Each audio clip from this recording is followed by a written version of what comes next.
Mettons en place des dispositions. Nous mettons en place des dispositions pour que, en fait, je pense dans quelques jours, nous allons annoncer certaines mesures pour faciliter la tâche à ceux-là qui ont des problèmes avec leur carte.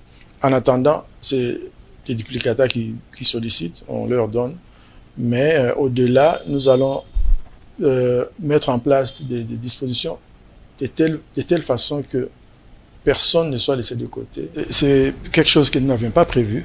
Le fabricant avait sous-traité la fabrication des cartes à une autre entreprise et la méthode utilisée, c'est l'usage d'une imprimante thermique au moyen de la chaleur. Et nous, on a pris parce que ça nous arrangeait, c'était une technologie qui englobait tout, on pouvait scanner, on pouvait imprimer, on pouvait faire beaucoup de choses avec cette technologie-là. Mais malheureusement, la conséquence involontaire de cette méthodologie d'utilisation de l'imprimante thermique a fait que une certaine série de cartes, suite à une réaction chimique, cette série s'est mise à s'effacer ou bien à s'abîmer. Ça, c'est quelque chose que nous n'avions pas prévu. Bon, c'est pour ça que nous mettons tout en œuvre pour que les gens aient leur duplicata. Et au-delà du duplicata, nous allons aussi mettre en place des dispositions pratiques pour le jour de vote, pour que personne ne soit empêché d'exercer son droit de vote.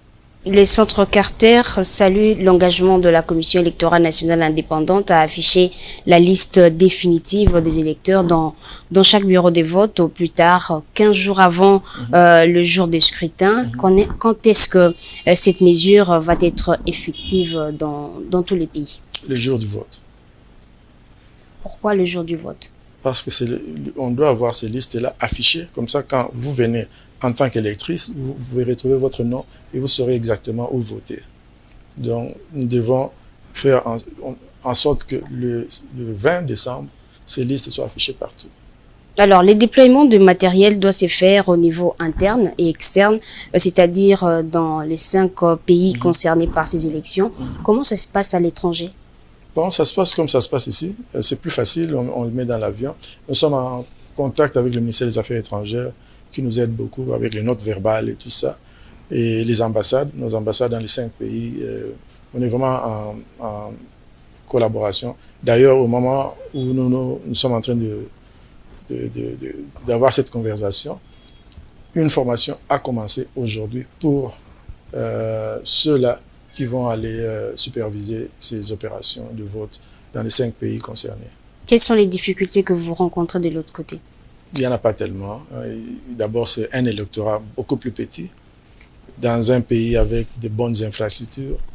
Et puis, nous n'avons pas à trop chercher. Nous sommes assistés aussi par notre ambassade, là où il faut avoir de l'espace et tout ça. Donc, les difficultés sont négligeables si on compare aux difficultés que nous avons ici au pays.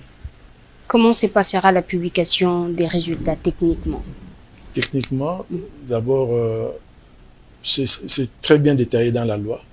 La loi dit que nous allons afficher les résultats au niveau de chaque bureau de vote et ça sera centralisé au niveau des centres locaux de compilation des résultats et puis finalement au niveau national et nous allons les publier au fur et à mesure qu'ils sont disponibles. Et à la fin, nous allons aussi les disponibiliser sur notre site internet.